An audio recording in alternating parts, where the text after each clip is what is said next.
Look into my eyes. You are getting sleepy. You are in a trance. You will stop using foul language, Krista. Let's get real. That's not happening. You have been warned. Content is not suitable for all listeners.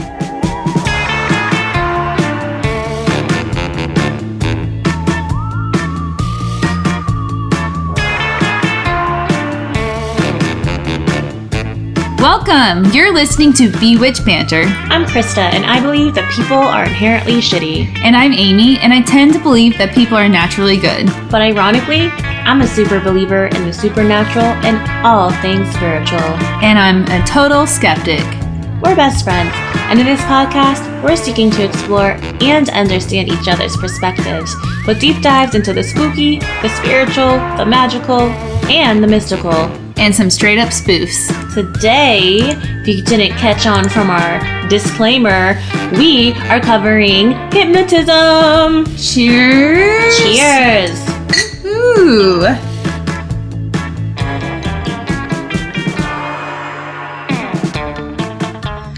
And Amy's gonna take us through some history for History Hour. Not so much history, actually. Oh yeah, what do you got for us? Because to be honest, the history is kind of boring. Oh yeah? Well, when I was Put you to sleep? No yeah. pun intended. Yes. More about what hypnotism actually is. Okay. Cool. Yeah. Before we dive in, though, I thought it'd be fun to start with a question. Mm-hmm. If you were to be hypnotized to quit something, what would you seek a hypnotist for? Like, is there anything that comes to mind? I'd say instead of quitting, I would say to be more active and I guess quit being lazy. If we want to put it that way. Like, get off your ass and just go to the damn gym. Yeah, I feel like mine was all going to be about, being healthy. Yeah. Maybe, if they could, make me not like cheeseburgers and french fries so much. Can we do that? Is that possible? Based on your research? It's possible, but will it actually work is the question. For me, probably. I'm suggestible. So. Yeah. I think I would like to be hypnotized to only have healthy habits, but then I think life would be kind of boring. Yeah, absolutely. Well, shout out to my former neighbor in Connecticut, Marlene, who apparently was hypnotized in the 60s. Oh, that's right. What'd she say again? What'd she say? It was she was a religious monk or something, seeing visions. We'll have to. Yeah. Anyway, shout out Marlene. Sorry, we just saw your comment on that we were covering hypnotism. Yeah, sounds like you might have actually been suggestible. So, love to hear more about that.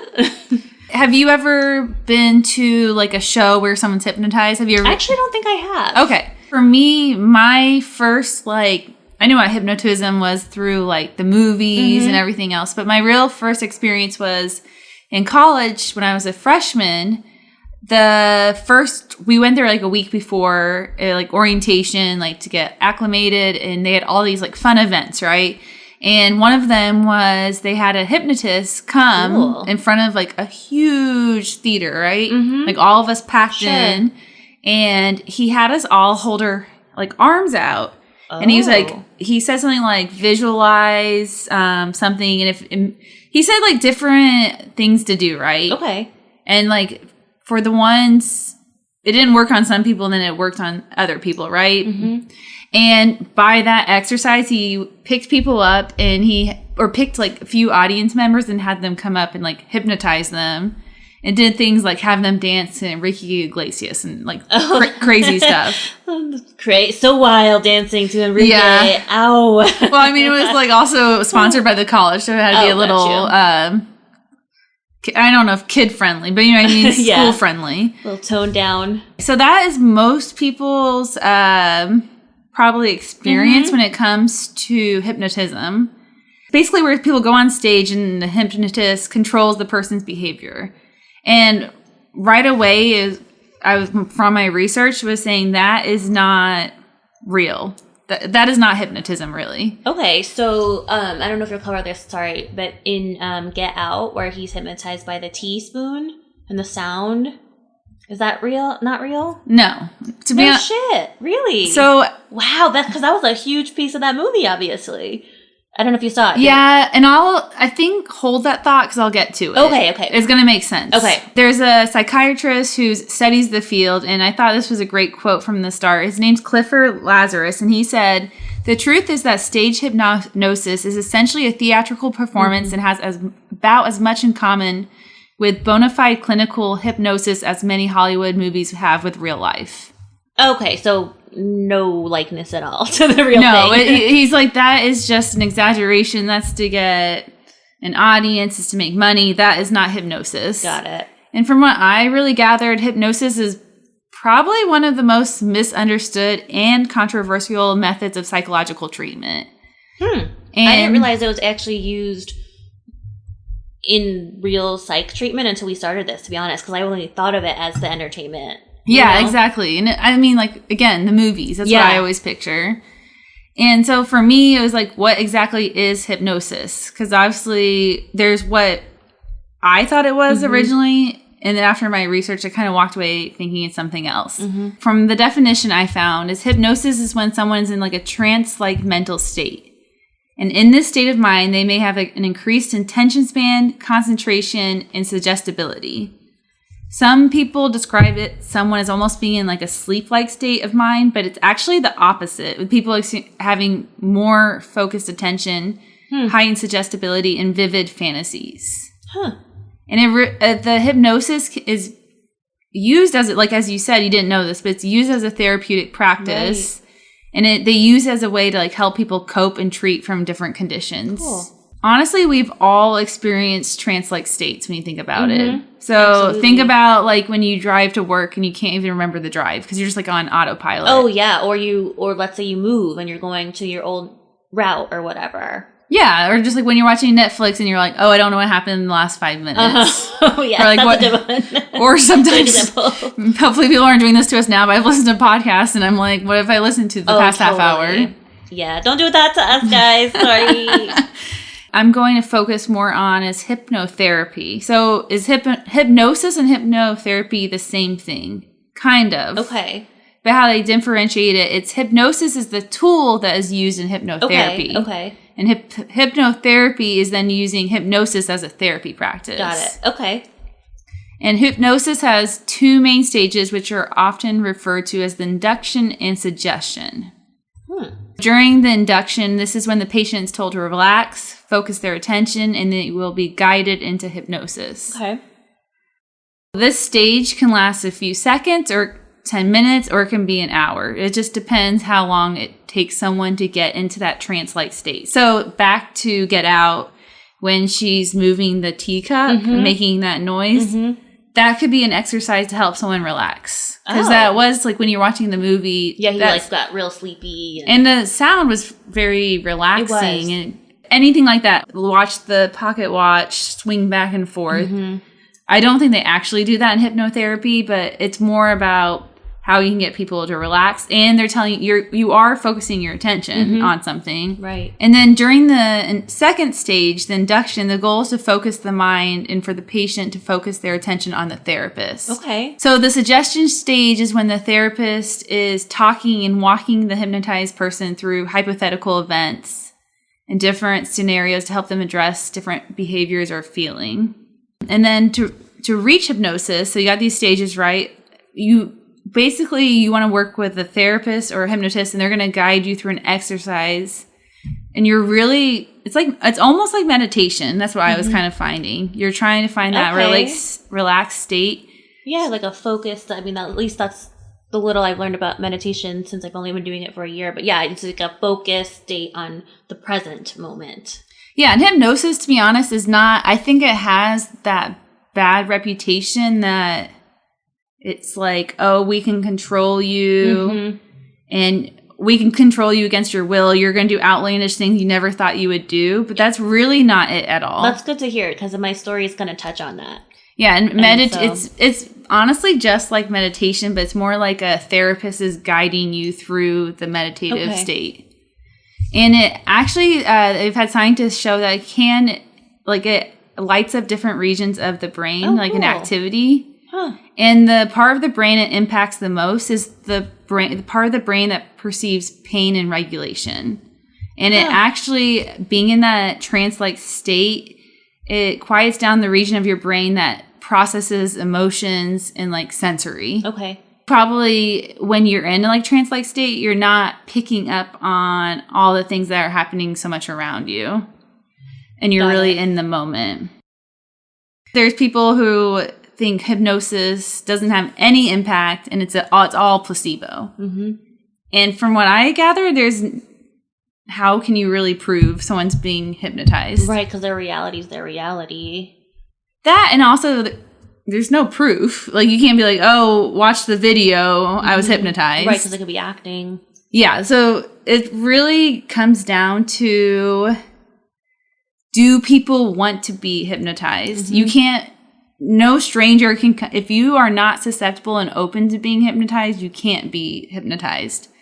You have to be willing. And the reason I say that is because they believe like only 20% of people seem to have like what they call a large response. And what does that mean? What that means? That they really are receptive to when they're being hypnotized, that they're actually responding to what their therapist is telling them. Okay. Most people don't respond to it. And I really think it comes down to if you walk into the room believing in hypnosis to begin with. If you don't believe in it, you're just going to sit there and think this is dumb. Right. They do believe, though, children are more easier to hypnotize. Sure. Because they're obviously more imaginative and more willing to believe. Yep. I think it comes down to almost like it's like almost if you go see a medium. Yeah, or like I was just going to say children believing in ghosts or seeing ghosts. And any therapy, really. It's like if you're not open to the therapy and you don't believe in it, it's not going to have any impact on you. Because you have to go into therapy wanting to change. Yeah. And if you are sitting there and you're like, this is stupid, then it's not going to help you at all. Yeah, I was worried about that with a family member of mine. And we'll see how it goes. We'll see how it goes. And it's been practiced throughout all of like human history, right? Mm-hmm. And in ancient cultures such as like Persia, Indian cultures, Chinese, Egyptian, Greek, and Roman. And in Egypt and in Greece, sick people would often travel to what they called a sleep or dream temple to be cured through hypnosis. Oh, that's kind of cool. Yeah.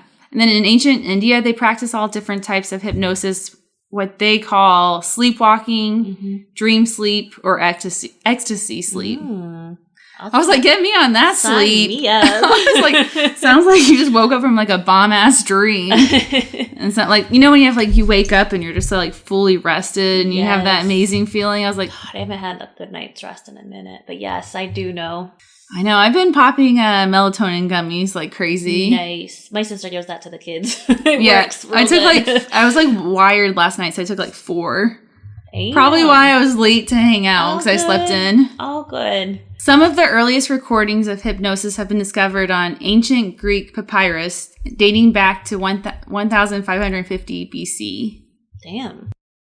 So in other words, it's been around for more than 6,000 years. I thought it was really interesting, too, that they actually have found cave paintings. And they believe it's images of priests like in a trance-like state. And they, in the cave paintings, are actually like depicting different visions of like altered levels of consciousness. Oh, cool. And I guess they have they use like geometrical shapes to show this. I don't know how the hell they figured that out. I always wondered that with hieroglyphics too. Like, how the fuck? I know there's Rosetta Stone, but it still doesn't make sense to me. Yeah, I mean, it's how cool, they though. still figure that out. And I thought this was really interesting and makes total sense when you think about it. But in the Middle Ages, they believed that kings and princes could heal people through hypnosis. And they would call it the royal touch. Oh. And then there's countless people who have laid the groundwork for hypnotherapy today. We have James Baird, Jean-Martin Charcot, Ivan Pavlov, Sigmund Freud, and Milton Erickson. Okay, and like, so is same Pavlov as Pavlov's dogs, I'm assuming? Yes, same. Okay.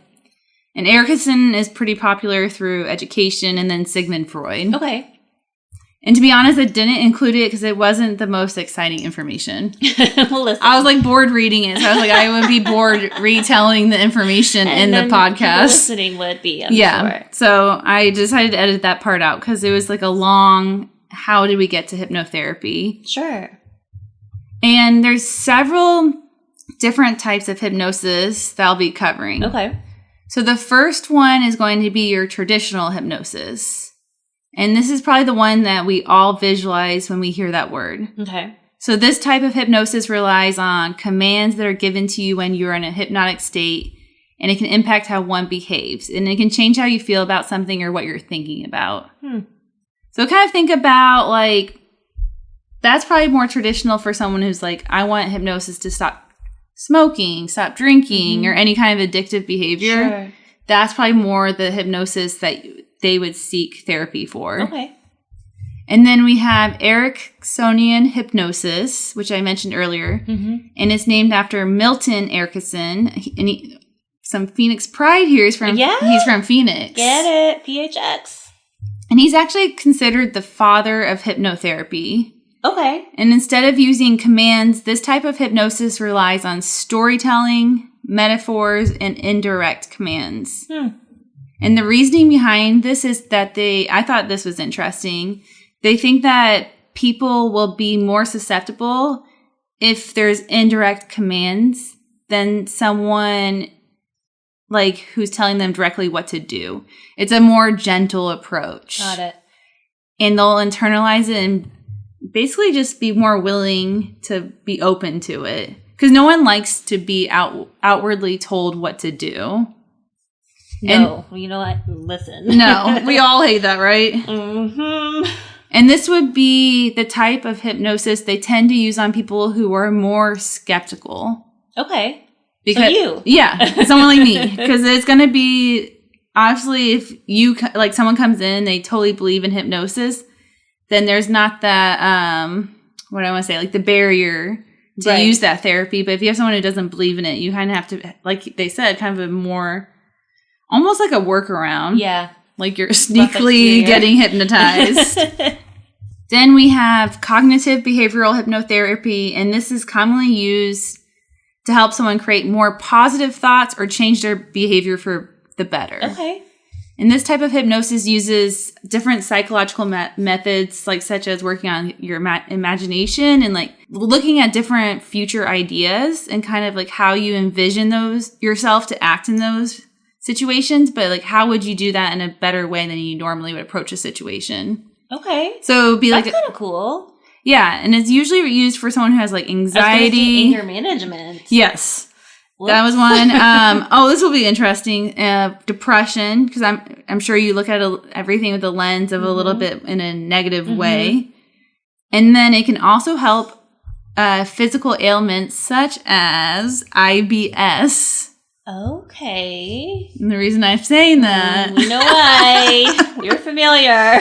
Krista had to deal with someone who had a lot of IBS issues. Oh, for 15 years, good Lord. And then pain management... And it also helps kids who frequently wet their bed. Okay. Nice. And this one's another one where they use it for weight loss. Sign us up. I know. Sign me up. Let me speak for myself. You are tiny. I'll sign up. Yeah. What's this one called again? For short, they call it CBT. So CBT, but it's cognitive behavioral hypnotherapy. Okay. And it's probably like visualizing yourself... You're laughing. Visualizing yourself like eating a carrot. I see myself, hot girl summer on the beach in your floaty on a pool. I visualize myself at the gym working out. I just visualize myself skinny with no work put in. Is that possible? Magic? That would be nice.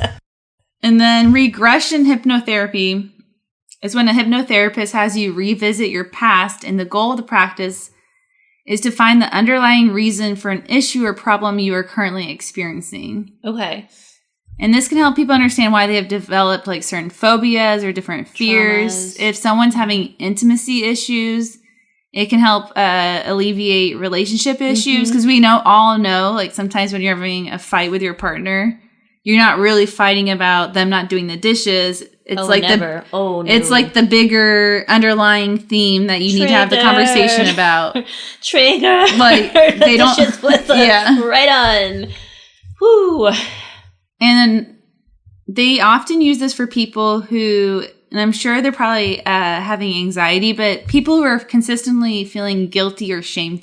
They're experiencing shame. Okay. And they can't figure out why. Okay.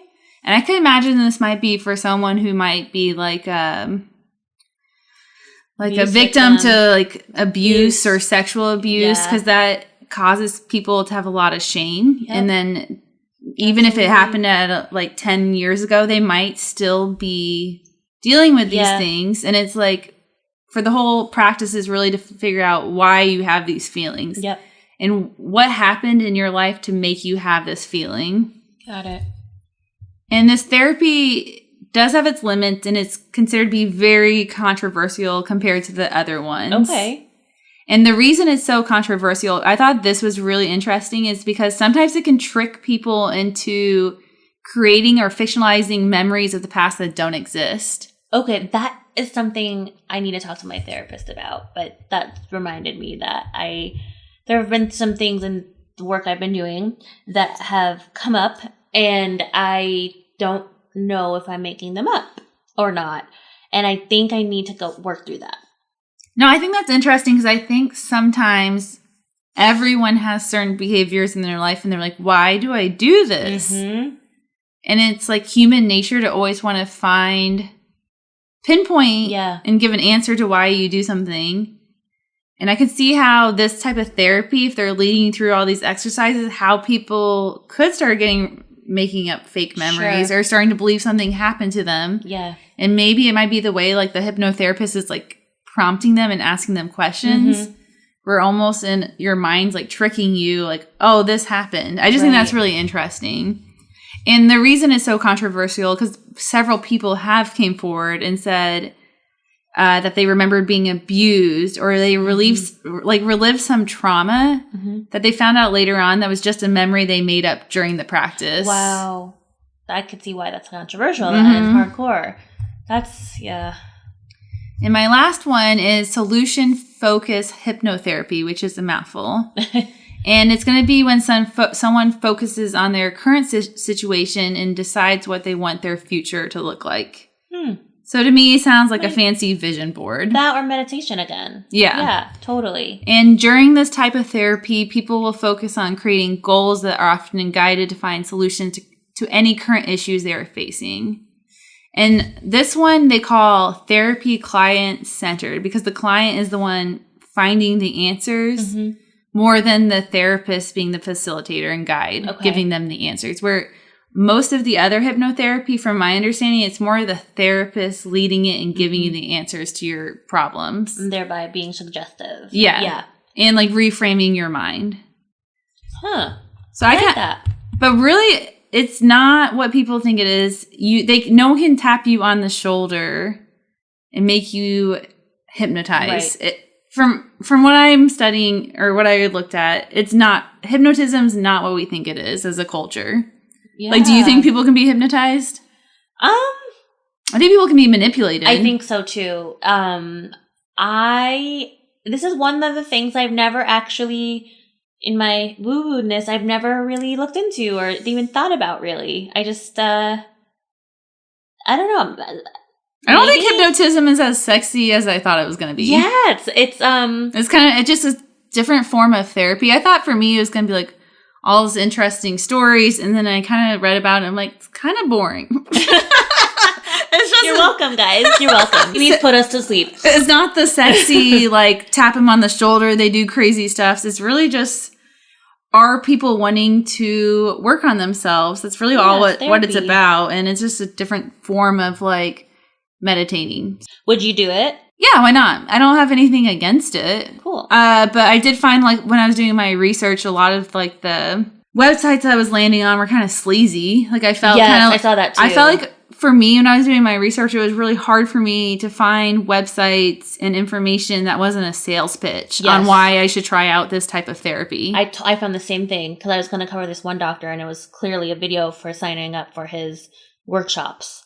And I was like, nah, I'm cool, bro. Bye. Yeah, and I kept going back to my resources. I'm like, is this actually what hypnosis is? Or are they just trying to sell me on how great it is? And honestly, there's all the, like when I pulled it up, it's like, lose 60 pounds with this type of therapy. Oh, yeah, weight loss and the wellness, of course. Yeah, and like, like for any addiction. Mm-hmm. And for me, because there's no science backing up that it really works, I feel a little bit like I could see it opens up the playing field for people to get taken advantage of. Oh, definitely. I guess that's where I get worried. It's like, from what I went over, I don't think it sounds bad. But you need to find a reputable person you trust who's not trying to take advantage of you. That's the hardest part, too. And like then I get it back into the when the therapist is the suggester, which is, you said was the majority of them, that's problematic. You know, case in point, people making up traumas or memories that didn't happen. And yeah, I need to check into that because I've been having some things that have been coming up in the work I've been doing. So at the end of the day, if it works for people, it works. But it sounds like it's such a small percentage, only like 20% right. of people actually believe they're hypnotized. And then I kind of think, I don't know how to say this nicely. Are they going to be the kind of people who would buy anything? Oh, yeah. Believe anything. They're easily fooled. Me. So I feel like there are like... No more. No more. Thanks to this podcast. No more. It might be like people try to have a quick fix, but I don't think life works that way. Right. No, you got to put in the work, like you said. Mm-hmm. You got to be willing, and you got to, then, once you're willing, you got to do the work. Mm-hmm. That shit's hard. That's the hardest part, as we know. So, no, good job. Okay. I think I would do it to lose weight. I mean, I'm willing to try. I'm open to anything. If it's going to make me a better person, like I've said several times, why not try Absolutely. it? But I wouldn't want to pay for it. I think that would be my thing. Right. I would do it for free. Actually, that reminds me. So I knew this guy in college, and I would definitely call him a megalomaniac, right?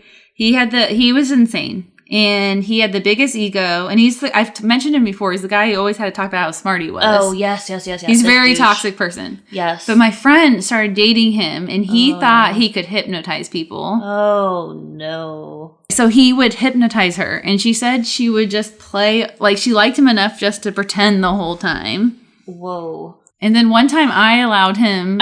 Okay, tea, fill it, let's go. One time I allowed him, because I had a few drinks, and he's like, I can hypnotize people. And I was like, okay. And then I was like kind of tipsy at the time, and I was like planning along. And then after 10 minutes, I was like, how do I make this stop? This is really weird.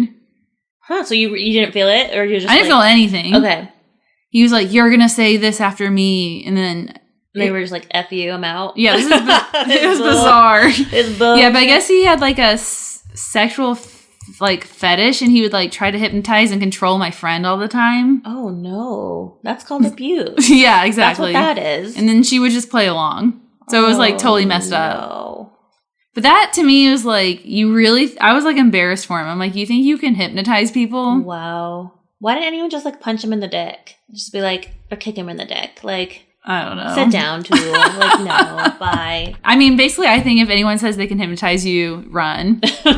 And don't buy their bullshit. That would probably be my story, my end of, like, what I'm trying to say. No surprise. On topic with our resident skeptic, I would try it for, like I said, weight loss and getting my ass to move. But other than that, I'm not paying for it either. I wonder if you could like ask your therapist what she thinks about it. Yeah, actually I will next time I see her. It's been a minute. I need to make that would be. I would just be curious to hear what actual like licensed therapists think about it, or is it something they all look down on? Well, there's EMDR, which is a newer form of therapy which someone we know was doing. Don't know if they still are or not, but what is it? Emotionally eye movement desensitization and reprocessing is what it stands for. Okay. And so I think the therapist takes you through some type of meditative state, I believe, or like hypnotic state. I'm not really positive on the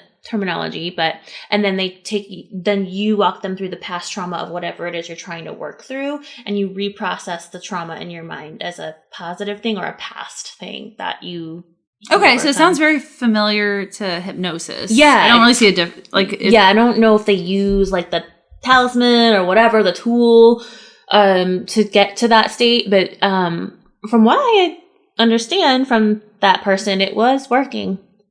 Cool. I mean, whatever works for you, I guess, works. Yeah, so... And placebos work. Oh, absolutely. And shit, yeah, exactly. If, like, it works for you, it's placebo, who cares? It's working, you know? That would be a whole fun episode, too. Placebo, yeah. We should do that. Shout us out if y'all want to hear that, because I'm interested. On Thursday, do you want to preview what you're covering? Yes. Unfortunately, could not find another good guy this time around. Kind of a creepy man in power, no surprise, taking advantage of younger people via hypnotism. And, yeah. So mine is about in Indonesia and Malaysia, there is like a rise of criminal hypnotists. And it's like... Whoa. Criminal being like they're executing crimes through hypnotizing people. Whoa. Yeah, it's interesting. Okay, well, shit, I can't wait to hear it. I didn't get too specific, but it's essentially really upsetting because it's a principle in the academic setting that uses the power of suggestion to hypnotize students. Had. Ooh, interesting. And I like it. There's some crime involved. As always. As always. Okay, well, listen in on Thursday. Thanks for listening. Please rate, review, and subscribe. And follow us. And we are also now actively on TikTok. Well, we posted one video, but yeah. Hey, it's a big deal for me. We had to YouTube how to do it. It was hard. We old millennials, okay? Give us a break. Peace, bewitches. Peace. Before we let you go, please check out our friend John McDonald's Not So Random Rant podcast trailer. I hope you enjoy. How you doing out there, everybody? This is John McDonald in the Not So Random Rant podcast, where I'm going to share some of my random thoughts, rants, general nonsense, but sometimes useful information for your listening entertainment. I hope you enjoy and have a beautiful day.